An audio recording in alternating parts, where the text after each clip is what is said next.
So if you'd like to welcome to the stage, Dr. Tom is going to tell us it was just a post-EU referendum rant.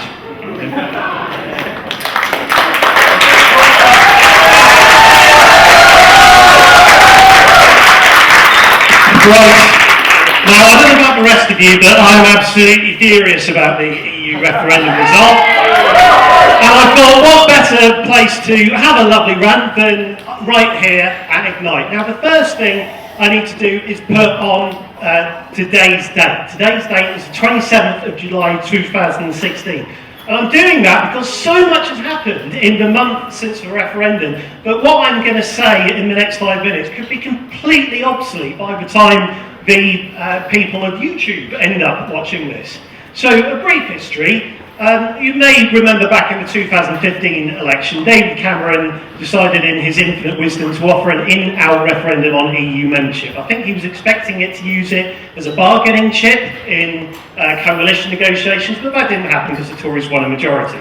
So we had the Leave campaign promising £350 million a week for the NHS. Remember that? £350 million a week for the NHS, warning Turkey was about to join the EU and saying, take back control of our democracy, that's what we need to do, don't believe Project Fear. And then the results came up, we all woke up to them on the morning of the 24th of June 2016, or you stayed up all night watching them and just watched the world disintegrate, which was a horrible experience.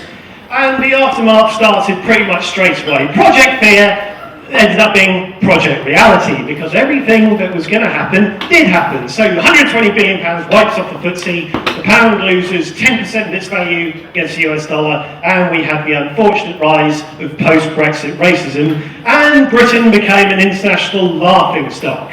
So everyone in the world was sort of looking at us going, they're not going to vote for that. Oh, they have. Yeah. And so straight away, David Cameron resigned. The person who gave us this referendum didn't stick around for 5 minutes to try and sort out the aftermath. So we ended up having a Tory leadership contest between champion of human rights Theresa May and Andrea Leadsom, who, if you ask me, is what you'd get if Dr. Frankenstein brought a Daily Mail comment to life. But she dropped out of the leadership contest because she wasn't happy that people reported things she said. So Theresa May ended up running unopposed. So we've now got a Prime Minister who not one member of the public voted for. Hooray, democracy, take back control. It was incredible because people just failed to predict the referendum results. Pollsters, the polls came out, sometimes it was for, sometimes against. But the bookies gave us some sucker by saying, by giving odds as long as 11-4 for Leave. But they got it wrong, and if you ask me, it's because they underestimated how stupid the British public can be. Loads of ways it could be stupid, but people saying things like, I didn't think my vote would count, and yeah, I voted Leave, but I'm shocked that we actually have. And don't get me wrong, I'm not going to say that everyone who voted Leave is stupid, but one thing I would like to say is that, yeah, there are reasons not to like the EU, but voting to leave the EU because you don't like, say, Juncker, that would be like voting to cut your legs off because you don't like your trousers.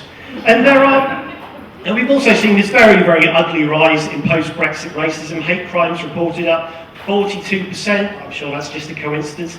And the absolutely horrible phrase, get out, we voted Leave. So I'd like to address people who will say to me, oh, you're a sore loser. You just got to get over it. No, this was not a football match. You can't just pick yourself up, dust yourself off and go again next year. This is going to impact us for decades, and we've got to do something about it. And another thing they say, why don't you just accept it and be positive? Why don't you look on the bright side of life? So, what? Positive? If you've got any positive, please tell me, because my word, do I need a positive right now. So, excuse me. Right, but people are fighting it. You've got the Labour MP David Lammy, who says that it would be madness to implement Brexit, and he's completely right. Lib Dems are making it an election issue. They're going to try and stop Brexit somehow, I'm not entirely sure.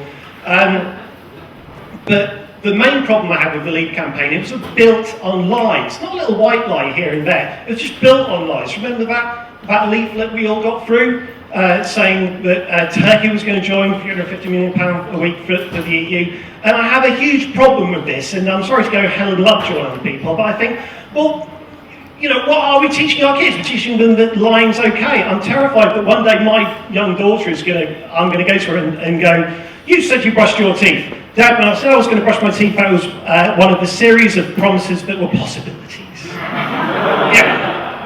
And the thing is, Leave voters were conned. If you left because of the 350 million, or you're afraid Turkey was going to join, you were conned. Imagine if one of these guys sold you a Ferrari and delivered you a Trabant. You would be there demanding your money back, and I think you should be able to demand your vote back as well. And Brexit really must not happen. Thank you.